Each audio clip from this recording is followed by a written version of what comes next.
जनाबे deputy speaker, कोई काजी होगा तो अपने घर होगा, हमें किसी काजी का बार नहीं है। ये नहीं होगा कि आप कुरान के अंदर तहरीफ करें, आप खत्म नबूवत के कानून के अंदर तारीफ करें। आप अभी मेरी बहन इसराइल की बात कर रही थी, आपको पता मरज़इयों का सबसे बड़ा सेंटर कहां पे है जनाब deputy speaker? That is in Haifa, Israel.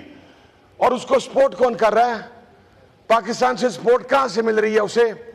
हमारी अदालत ने उस फैसले के अंदर 13 शिकें ऐसी हैं जिसके अंदर सराहतन कुरान के अंदर तहरीफ करने की इजाजत दी है।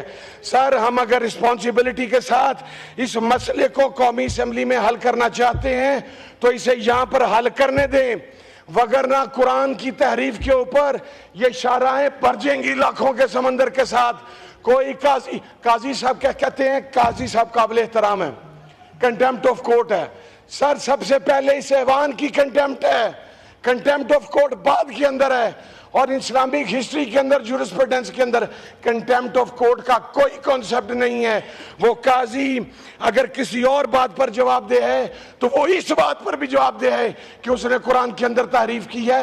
और उसके ऊपर ये हमारे ऐवान के मौलाना अब्दुल गफूर हैदरी साहब इतने सीनियर मेंबर हैं, ये यहाँ पर मौजूद हैं, अली मोहम्मद साहब मेरे भाई मौजूद हैं। सर को बताएगा कि वो लॉ एंड जस्टिस की पब्लिक वो उसकी मीटिंग कब होगी? अगर वजीरे कानून साहब उसका आज ही ऐलान नहीं करते सर, तो सर मैं फिर ये समझता हूँ कि काजी साहब के इस फैसले में मौजूदा हुकूमत शामिल है। लास्ट टाइम भी खत्म नबूवत के इस इशू पर यह आवाज़ बुलंद हुई थी।